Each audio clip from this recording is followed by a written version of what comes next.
mabait kong kaibigan. Alam ko masaya ka at nakabalik ka na, pero hindi mo alam, mas marami kang pinasayang tao. Dahil sa pagbabalik. Thank you, John. Thank you, kapatid na Willie. Congratulations sa 55. Of course. Welcome. Celebration, no? Yes. After this, ito para maganda.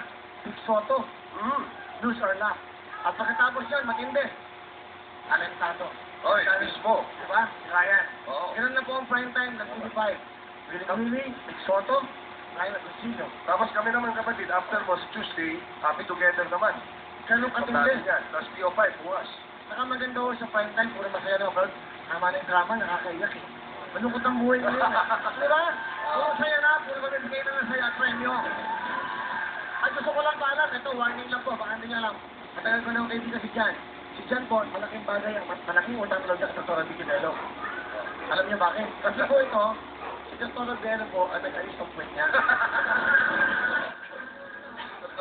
Sabi ng doktor, dahan-dahan lang ito, baka ano. Kaya na, matagal na. Okay na? So, para connected ka ng puwet. Bakit ba? Ay, okay ka naman ah. Hindi alam mo, parang sakit lang sa ulo ngayon yan, yung mga gano'n. Oh. Hindi masama yan. Kung masakit ang ulo mo, Dr. Bello ka para kamutin yun. Diba? Parang gano'n lang yan. Tanda, ha? Parang ubus na nga. Parang ubus na nga rin. Okay, hi. Kala.